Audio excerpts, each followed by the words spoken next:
Okay, moving forward as we go into carbohydrates, you're going to start using your knowledge of functional groups to start identifying molecules, specifically molecules called monomers, and then the larger molecules, the macromolecules that we call carbohydrates and saccharides. The key is that you need to understand that when we're looking at carbohydrates, we're looking at things that are made just of carbon, hydrogen, and oxygen. It's these three that are key to any carbohydrate. Although we will find obviously carbon in a lot of different biomolecules. In fact, all the biomolecules have carbon. It's a combination of carbon, hydrogen, and oxygen only. Okay, only, and that's key. Only. That allows us to identify any particular molecule as a carbohydrate. Now understand that other biomolecules will have carbon, hydrogen, and oxygen, and some forms of certain other biomolecules might only have carbon, oxygen, and hydrogen. But the key is that if you have something that's made of just CHO,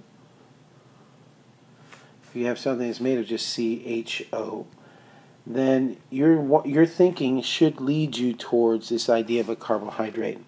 And we'll look at the differences between all the biomolecules as we move along in the weeks to come. When we're talking about simple carbohydrates, we're really talking about this idea of monosaccharides. Mono means one, single, all right? Mono means one, all right? And saccharides means sugar, all right? So if you're talking about a carbohydrate and you're looking at a monosaccharide, you're talking about something that's made of a single thing, a single molecule of sugar. Most of these monosaccharides are hexoses in living systems, but there are major exceptions, and it's a couple pentoses that you will become very familiar with, ribose and deoxyribose, found in DNA and RNA, that we'll talk a little bit more of here in this section of our unit of carbohydrates. But the key to most biological systems is really going to be this idea of glucose. Fructose, really biologically speaking, acts almost exactly like a fructose when we're talking about metabolism. Metabolism of fructose is slightly different, obviously using a different enzyme, but the key is that you get just about the same amount of energy out of fructose as you would glucose, if not the same. The difference is just the taste, really, and what it's found in.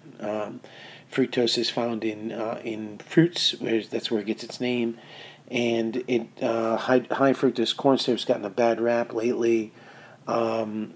It's really the amount of sugar that's the issue in high fructose corn syrup, not really the form.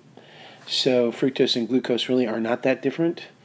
There may be some details in future research that might show something, but right now, as far as I know, fructose and glucose really, biologically speaking, they're metabolized just about the same way. When we take a look at galactose, it happens that galactose is found not as a single sugar, but as a disaccharide, and we'll talk about that in a minute, and usually found in milk and milk products. Okay, so those are simple sugars. Those are the things we call monosaccharides, something you need to know. Monosaccharides, that means it's a single sugar. And this is our monomer. This is our monomer of carbohydrates. As we make more complicated carbohydrates, they're going to be made from monosaccharides.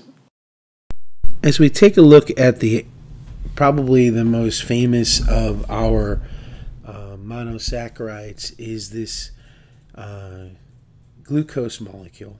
There are various ways in which glucose is represented in your textbooks, no matter which one of the three textbooks you're using, or the internet, or in class, or on exams, and 3 or 4 ways to look at it. And let's take a look at probably the most uncommon way, where they show you every part of the glucose molecule. That's here. This is really used generally for basic instructional purposes, not usually drawn in books or journals or what have you, unless they're talking about specific structures and they want to point something out. So when we're looking at glucose, what we're looking at is something of an oxygen. Usually it forms a ring. In biological systems, it forms a ring. It's an oxygen. They have a carbon, and we count the carbons clockwise, starting at the oxygen. So we start at the oxygen, we go to the first carbon, that's the first one, and the clock moving clockwise. This is clockwise to the right. And this is the first carbon, the second carbon, the third, the fourth, the fifth, and the sixth. There's 6 carbons in glucose. And when they form a ring, you have a hydroxide group going down, 2 of them in a row. The third hydroxide's going up, the fourth down, and the fifth hydroxide sticking off to the side. Remember, hydroxide is an oxygen and a hydrogen. Now this is difficult. It's difficult to discuss these molecules without first going through chemistry. And so I'm trying to keep it very chemistry light. And what we really need to think about is that each of these lines represent a sharing of electrons, that bond that we were talking about. So these electrons are bouncing back and forth between the atoms, keeping the atoms together. Once they start, as you form a specific sharing of electrons, you get a definite shape. And as you can see, this is a hexose, meaning it has 6 sides. 1, 2, 3, 4, 5, and 6. You have one of the carbons sticking out, and you have hydroxide sticking down and up. So this is a very specific shape. It's glucose. There are different forms of glucose, whether this is pointing up or is this pointing down. There are different conformations as far as how the shape of the glucose are. All these are different ways that we talked about how carbon can form different molecules, or molecules that act differently depending on their really, really finite shape that they take up in different circumstances, whether the environment is acidic or whether it's basic or what have you. Now this is glucose, but so are all of these. And the difference is here, if you'll notice, there's no carbon is labeled. Each of the junctions that would normally have a C, if you drew it all out, is just left with just the junction. So you replace this C with just a little point connection between the bonds. We assume that the center of each of these is carbon because it is a carbon-based molecule. Now, whether you see the oxygen, that's because oxygen is in that position and it has 2 bonds. And remember what we said in class. Carbons have 4 stable bonds, make 4 stable bonds. Oxygen the element oxygen makes 2 stable bonds, while hydrogen only makes 1. And so as they make these bonds and they form this particular shape, we look at we can leave off the carbons because they just seem to be repetitive. Why draw all the C's, since we know every junction between these are C's? The only ones we show, in fact, are the ones that are not C or carbon. Now, in this particular drawing, we don't even put the hydrogens in, because why should we put the hydrogens in? We know hydrogen is the molecule is going to be ubiquitous. It's going to be everywhere in organic molecules. We can leave hydrogen out of it unless it's connected to an oxygen. Why is that? I hope you said it was because OH is a functional group, and so it's important in how this molecule acts. It can form polar bonds. It can react. So these hydroxides are centers that we need to identify. So we generally leave OHs labeled. And of course, the carbon that's sticking off all by itself is normally always labeled. Rarely have I seen this diagram where we just show the carbons. Again, like this one, it's generally kept for kind of, hey, let's look and see what the shape or what the carbon skeleton is. Carbon skeletons are generally drawn without the C's. So this is an unusual drawing. Rarely will you see it in a book or an exam. This molecule, this shape, you'll see a lot. It's one of those things that people draw just to tell you, hey, we're talking about glucose. We know it's 6-sided. This is glucose. Then notice they don't show the little the carbon, the 6 carbons sticking out of the ring. They don't even show you where oxygen is. They assume that you know this structure.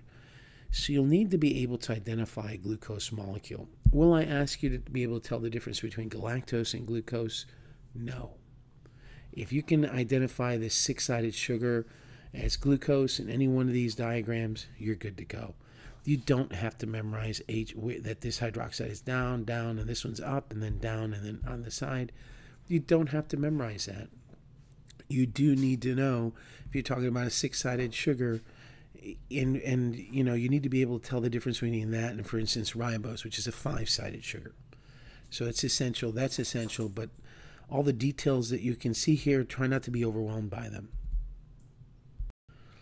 This is what these sugars look like when they're not cyclic, when they're not in a bonded one end to the other. When you take this and you wrap it around and you bond it to this sixth carbon, to the fifth carbon, what you get is this oxygen, and you bond it over here to the sixth carbon. You get this ring.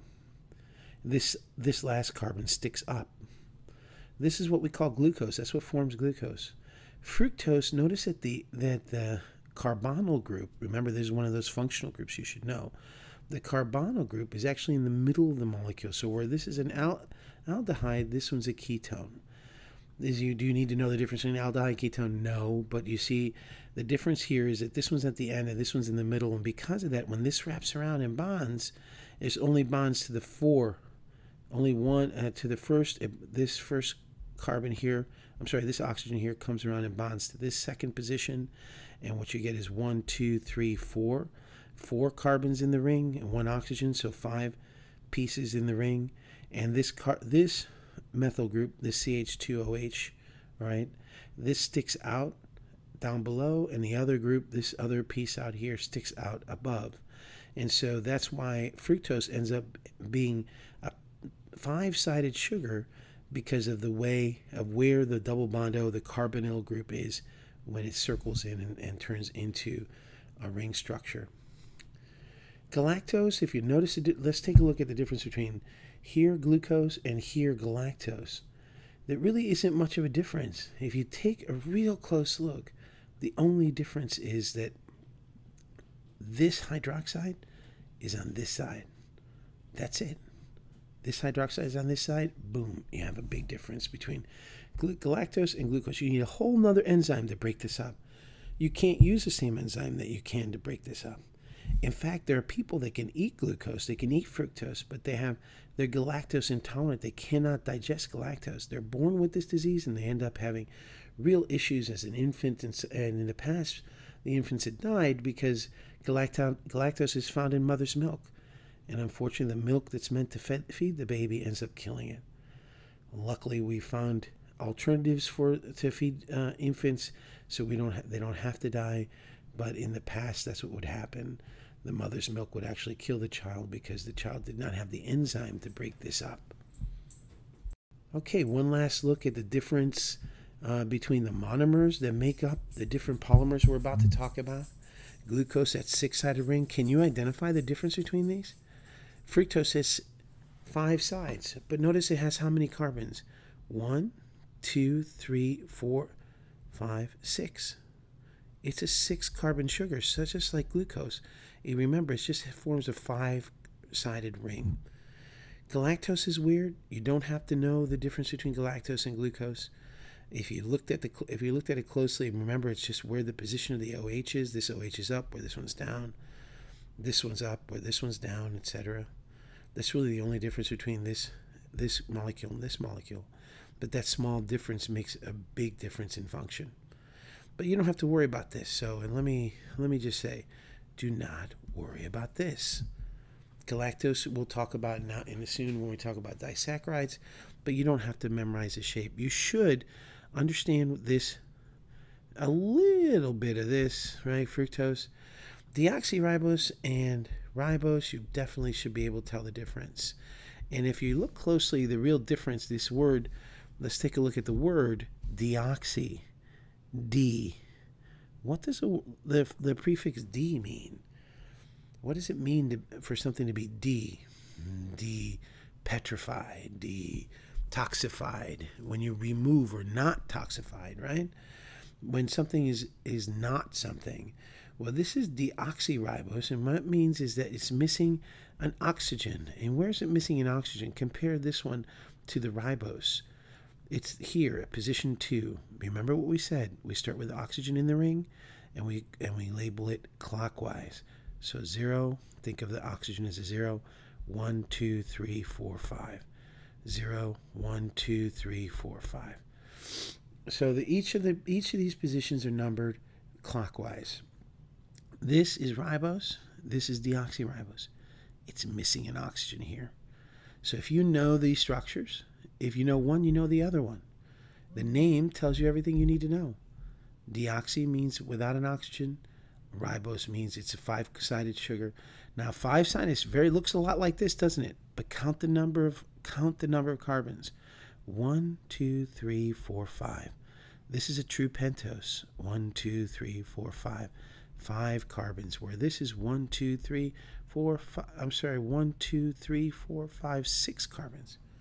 So these two are actually much more alike than these two. These two are found in DNA, that's deoxyribose, nucleic acid, and this one is ribose, nucleic acid, RNA.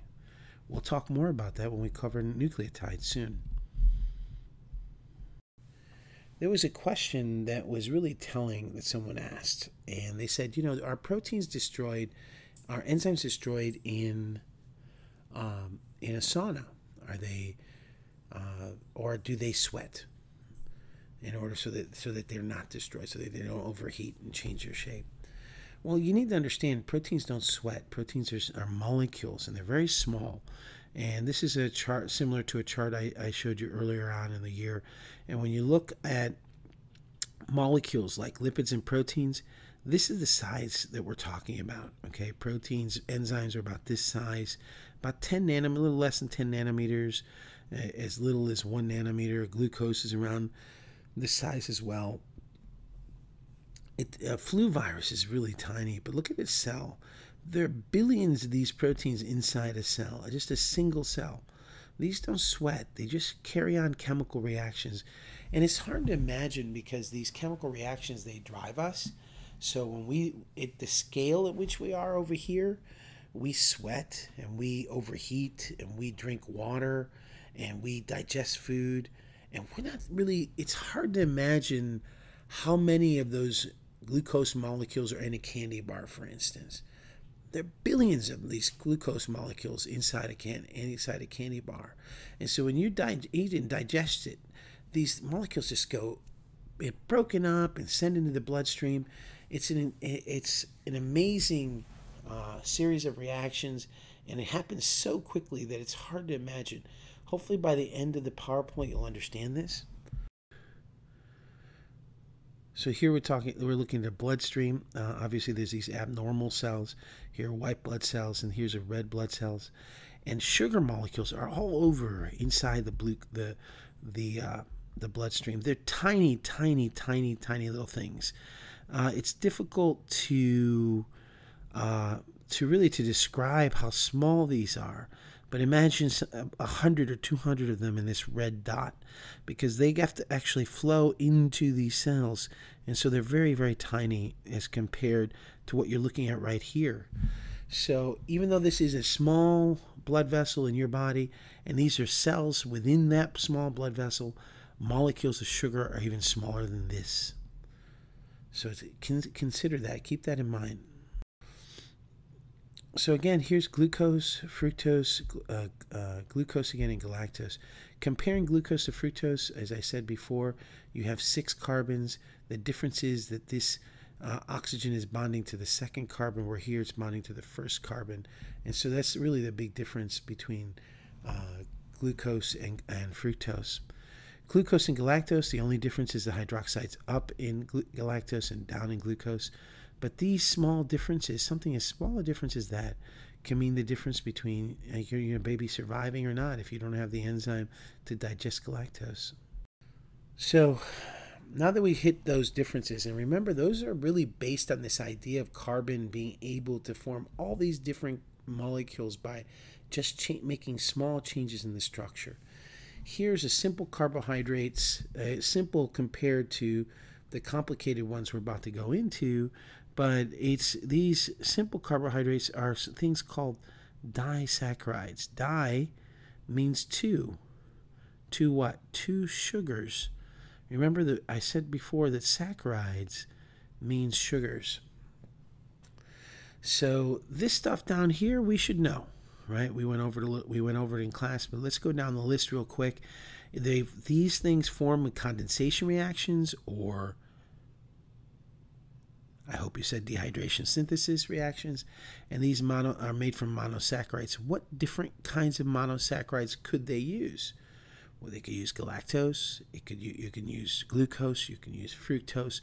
You can use any combination of those to make a connection between these. Between what? Between two saccharides, two sugars, making any combination of those two sugars.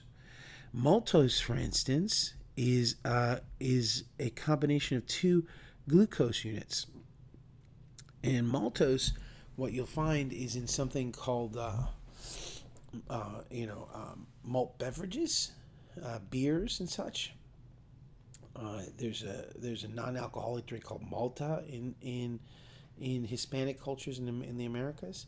They're very sweet. Maltose is very sweet. Also, malted milk balls is they use a sugar the sugar maltose for it.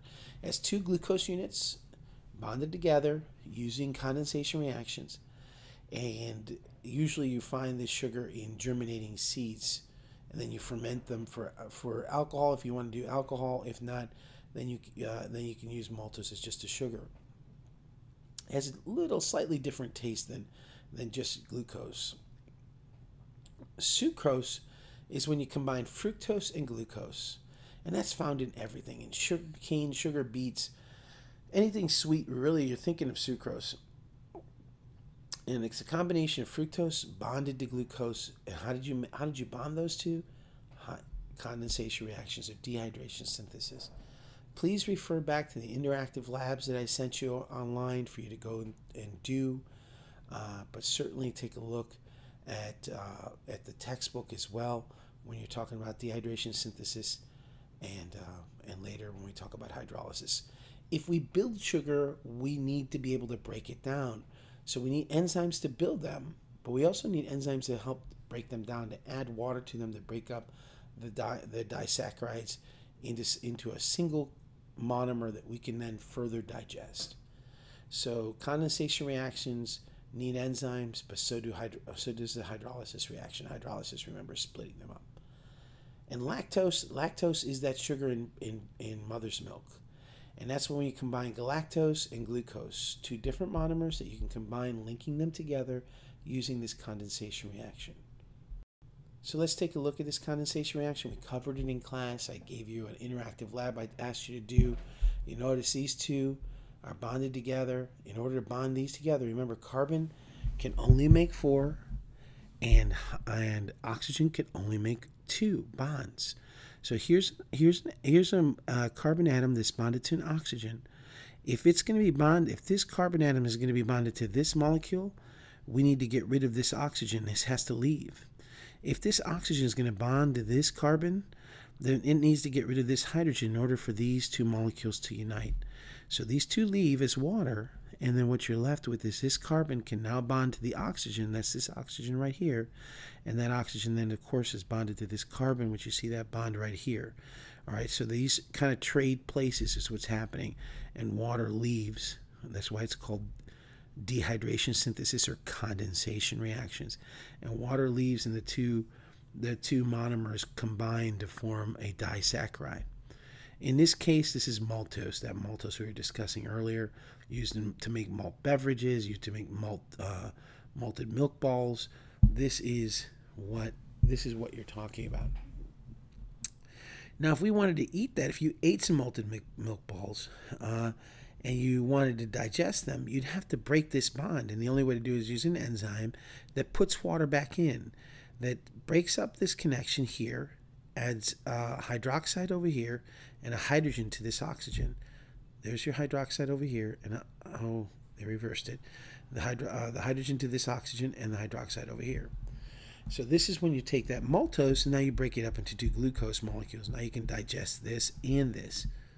So that's really pretty much the process of dehydration synthesis here and the idea of hydrolysis here. Now, oligosaccharides is a term that means it's in between poly, which is many, right, and mono, which is one. In between these two, there's this oligo, which just means in between. So it actually is it just means something that's bigger than mono. It's actually bigger than di, because right after mono you have what? You have di. So you have mono, di, oligo, poly. So this is when you have a single one. This is that monomer. Two of those together equals a disaccharide. More than two, but less than poly is an oligosaccharide.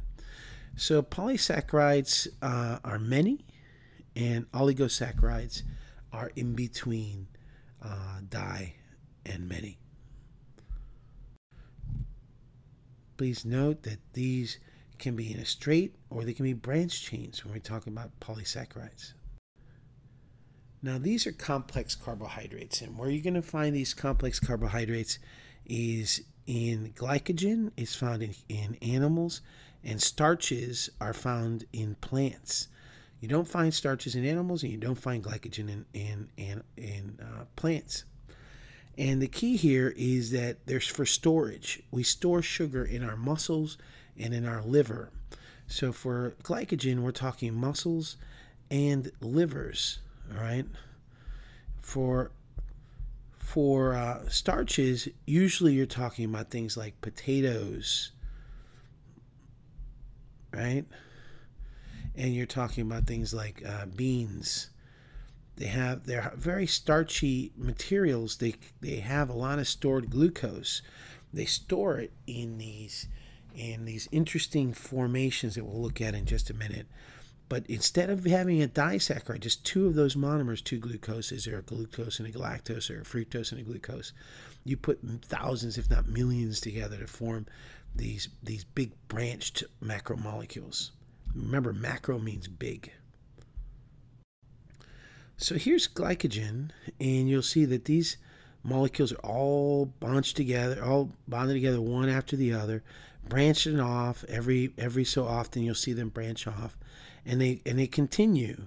There's this enzyme that just keeps taking these sugars and attaching them one on top of the other, just like little Lego blocks. Don't they look like Lego blocks? Because they very much are like Lego blocks, a bunch of monomers connected together into something we call a polymer. So this is a full-size polymer, very big, hundreds of glucose units, all branched and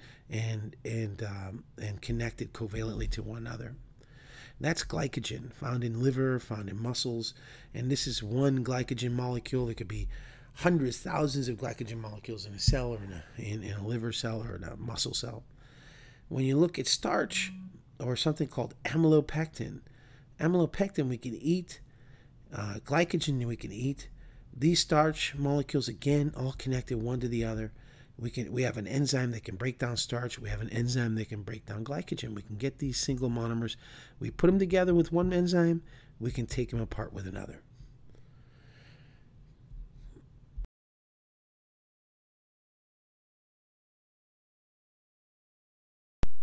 There are other kinds of complex carbohydrates, dietary fibers that give plants structure, and they can't really be broken down by any enzymes that we have in our body. All right, these things are things like cellulose, right? We can't break it down. You can eat a piece of paper. You can take a paper and eat it and swallow it.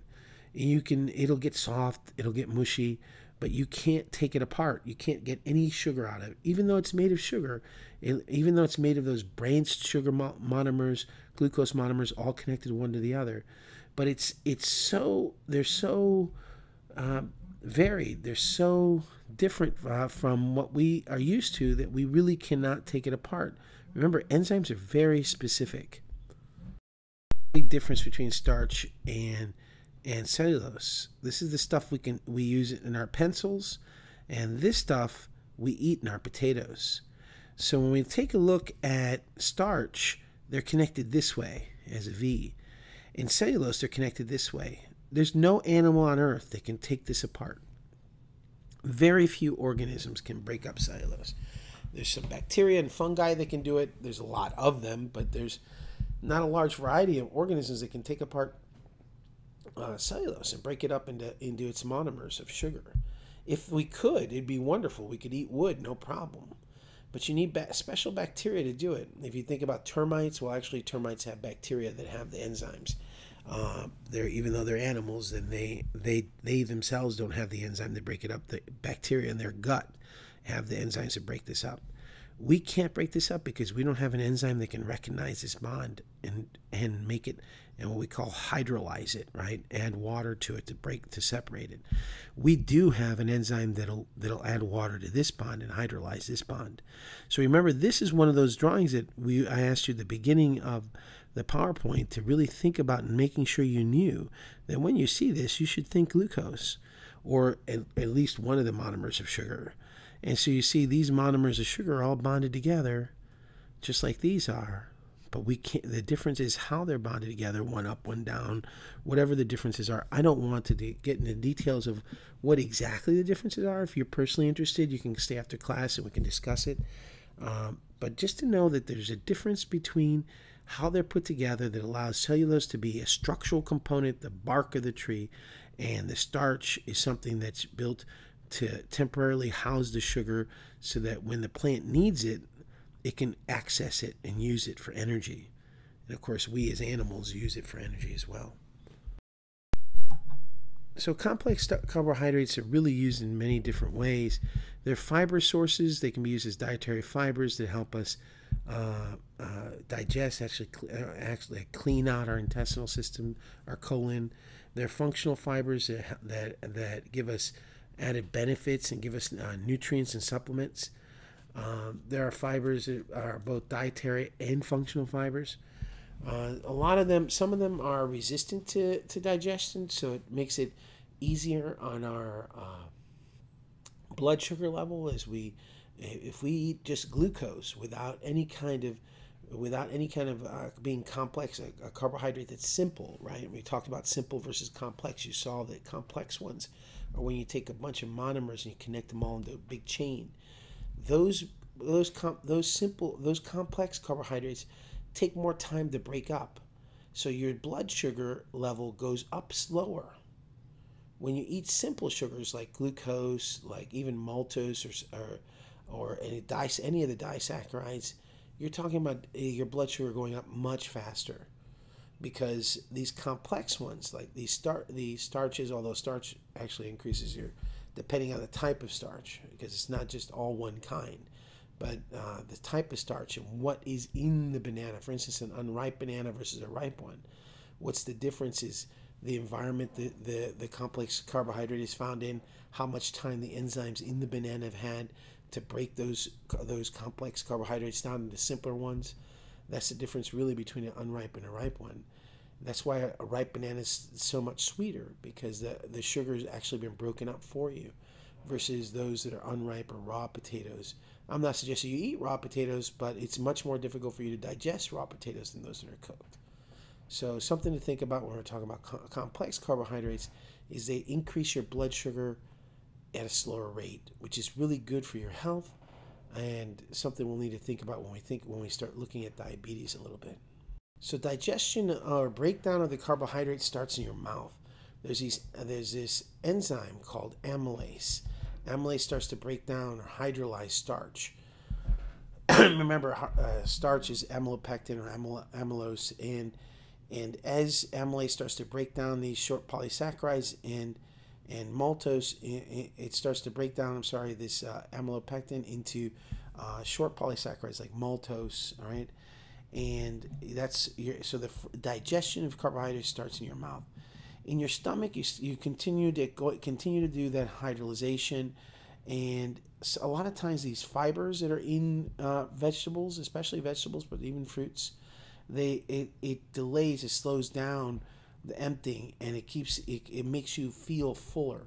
So that's why whole fruits are better for you than fruit juice, because fruit juice passes through the stomach faster, while fruits like apples and pears and blueberries and such are full of these fibers that kind of make your stomach slow down in its emptying and makes you feel fuller for longer.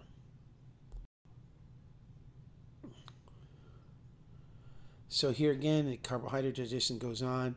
We go through the small intestine where we have pancreatic amylase. So now the pancreas is releasing amylase to again break down those sugars, those maltases and sucrases and lactases. Each one breaking, what do you think this one's going to break down? That's right, it's going to break down maltose. This one's going to break down what? Sucrose, that's right. And this one's going to break down what? I hope you said lactose. So each one is going to break down a specific sugar. Each enzyme is made by the pancreas in order to break down those sugars, and we can absorb the sugar. We can't absorb the disaccharide. We need to absorb the simpler sugars.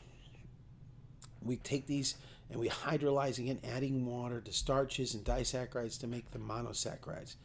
In the large intestine, the fibers stay and they attract water that makes the stool softer. That's why when you eat a high fiber diet, your poop moves through your colon faster, because the stool, that's what we call the material left over from that's not digested, becomes softer as water enters the material and makes it softer. So this is you eating in through your mouth. It's your salivary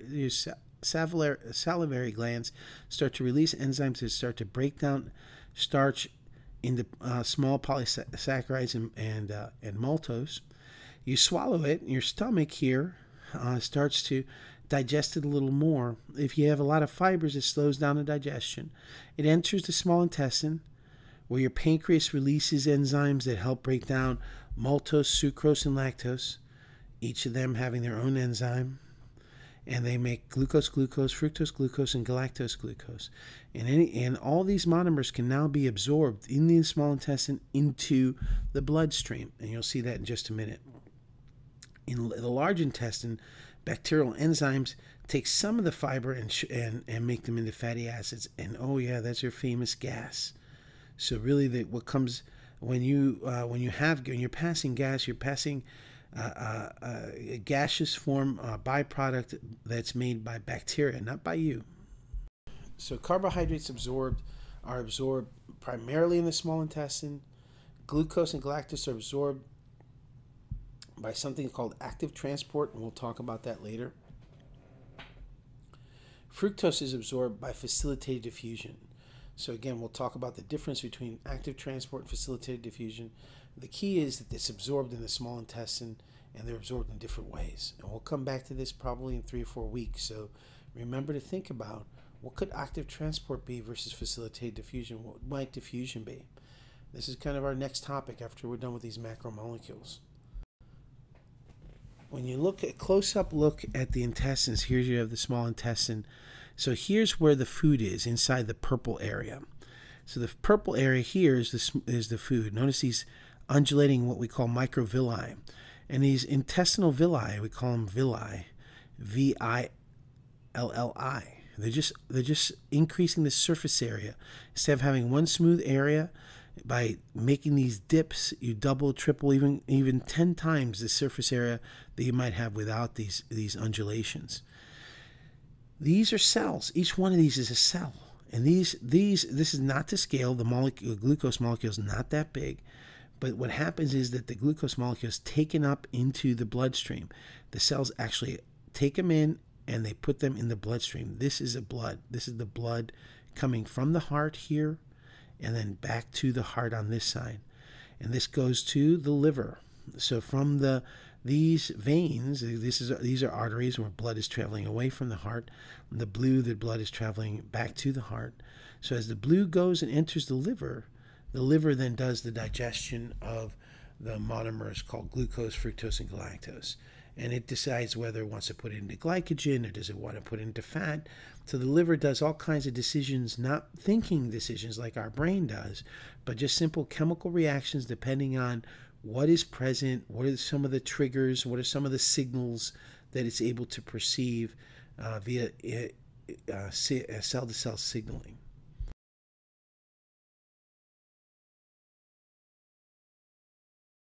Intolerance, again, that's you generally tend to have an issue with an enzyme that helps you break down lactose. You have a lactase deficiency. Lactase is an enzyme, so it means some of your genes are turned off or slowed down. As we age from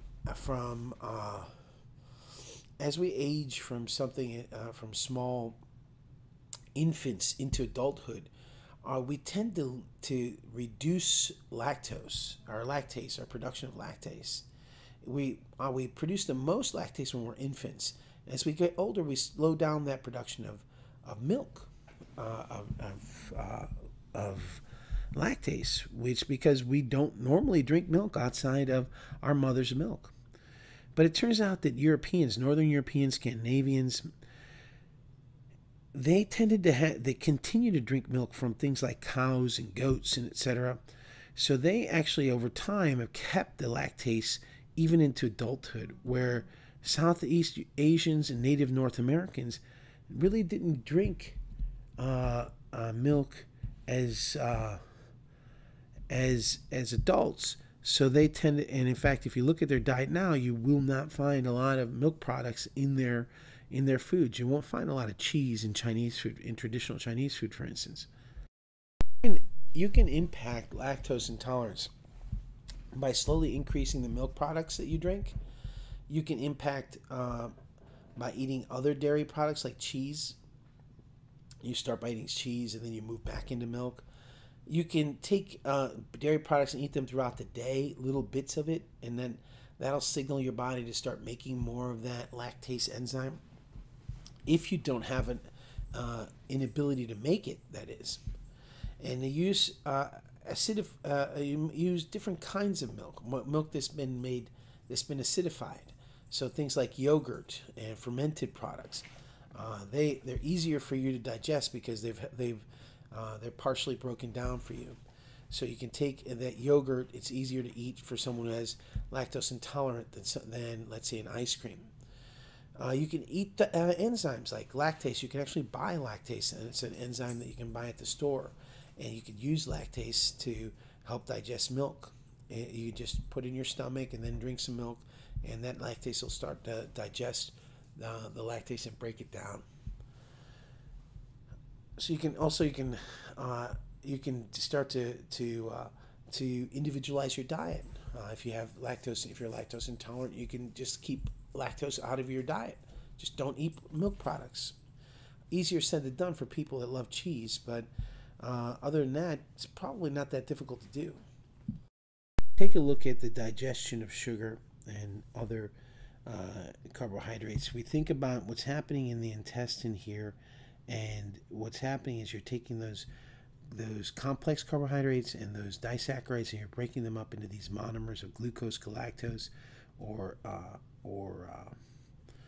fructose, and you're absorbing them into the blood vessel.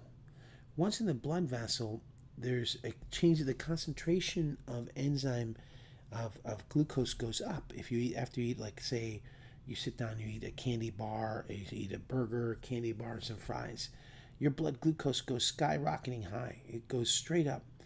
And when that happens, your body says, oh, that's too high, and we'll talk about what happens when your blood sugar gets too high later when we talk about diffusion and osmosis. But as your blood sugar gets too high, your pancreas has to release something called insulin.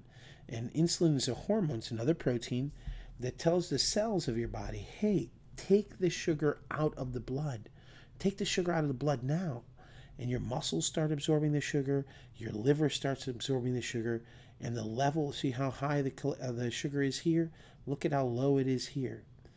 But then when your body then senses, oh my gosh, our blood sugar is too low, it releases another hormone called glucagon. And that glucagon tells the cells, hey, release the sugar. Guys, release the sugar. Take that sugar out of your glycogen. Take the sugar. Remember, your muscle stored as glycogen. Your liver stores it as glycogen. Once the liver and the muscles are full, you start to make fat. Your body gets a signal, hey, there's not enough sugar. Your body releases this hormone called glucagon, and the liver starts releasing sugar into the bloodstream, and back and forth it goes. This is what's called a homeostatic pathway. It's a cycle, and every time your sugar gets high, your body releases insulin. If your sugar gets too low, your body releases glucagon, and the insulin decreases the high blood sugar. The glucagon increases the low blood sugar, so your body keeps an equilibrium, a steady point, just like your temperature, just like regulating your temperature, just like regulating anything that you remember. We talked about homeostasis, and we talked about shaking if you're cold and sweating if you're hot. Well, this is what's happening to your body when you have high blood glucose or low blood glucose. In people that are type 1 diabetic, they can't produce insulin. So because they can't produce insulin, their blood sugar is very high, and they have to get injected with insulin in order to decrease this. They can produce glucagon usually, but it's insulin that they can't produce. So by injecting yourself with insulin, you decrease it. And so that someone with type 1 diabetes has to continuously monitor their blood glucose. So if it gets too high, they can inject themselves with insulin. Now the danger is, of course, you can't let it get too high, but you also can't let it get too low. If it gets too low, you pass out, and there's all kinds of issues. Someone with type 2 diabetes, they produce insulin, and usually actually they produce a lot of insulin. But what happens is that for various reasons, some of them are genetic, and some of them environmental, like obesity or how much sugar they ate during their lives, the muscles and the liver and the other cells of the body find it difficult to react to the insulin. They become what's called insulin resistant. So even though the insulin's there, they're not reacting to it. They're not uptaking the glucose, and the sugar stays high in the blood. So they're producing glucagon. They can produce glucagon if it gets too low, but they can't produce insulin when it gets too high. They produce insulin, but they can't. They don't react to it. They don't reabsorb that sugar. So there's all kinds of issues, and it's a little more complicated than that. But that's the idea of the problem with type 2 diabetics and type 1 diabetics is in general they're not able to keep homeostasis of the sugar concentration in their blood. It's an interesting problem, and we'll talk more in detail once we talk about cell signaling and what are proteins. We haven't talked about that, so this is just an overview of how we regulate blood sugar level. It goes through what is type 1 diabetes, what is type 2 diabetes, what's pre-diabetes. Hypoglycemia is when you have low blood sugar. This is just a little bit of an introduction of what happens and how we have to regulate blood sugar in our blood, how important sugar is to our very existence. Without sugar, you don't live. Even diabetics must eat sugar. The majority of their diet actually has to be sugar.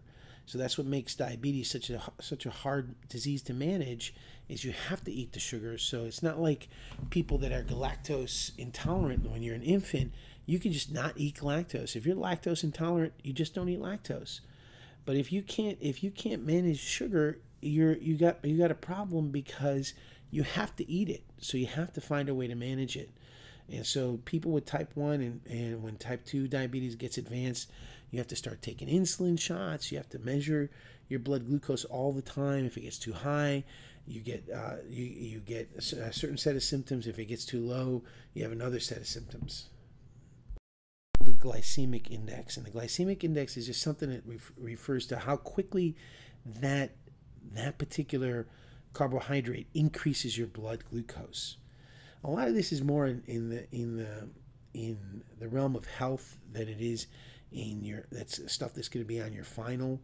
But I think it's important to make connections between your real world, your real life, and some of these ideas of these crazy molecules and their sizes and their shapes and their names. I think it's important to start making these connections between what happens in your real world, what you do every time you sit down to eat something, and what are the consequences of those habits and those decisions are on your health, and how it impacts your body and the regulation of the concentration of glucose in your blood. And glycemic index is a way for us to identify which sugars are really are slow to raise your blood glucose. And so things that have potential to raise your blood glucose, all right, we can organize them in an index in a hierarchy that allows us to say this particular food is going to raise your blood sugar just a little, just slowly over time, where this one's going to spike it really quickly. People argue whether this is really a very useful system. Some people swear by it. Others say, it may be a little misleading. So it's difficult to really pinpoint what works and what doesn't. This is still a kind of a fairly debatable system, but it's not altogether without merit. High on a glycemic index is something like white bread. If you eat some white bread, that sucker is going to spike your bloodstream. And as a type 2 diabetic, I can tell you that that's true. White bread will spike your blood sugar. When you eat a baked potato, it's actually worse than eating ice cream, raisins, or even rice, white rice. So a baked potato can actually really spike your blood sugar. It actually is worse for you than a pumpkin donut. Than a pumpkin or donuts or sports drinks or jelly beans even. It spikes your blood sugar high. That's because starch is really easily starch in potatoes when cooked can easily release a lot of sugar. You remember that complex carbohydrates? Imagine that all loosened up and ready to just burst into your bloodstream. Grapes are a lot lower on the glycemic index, where peanuts and soybeans, they don't spike your sugar very much at all. Cashews, cherries, barley, milk, and kidney beans, they're relatively low on that whole glycemic index. Okay, so sugar, assuming you're a healthy person, you're not diabetic. No matter who you are, you have to eat sugars. It's necessary. It's the major part of our energy source for living, for breathing, for thinking, for feeling.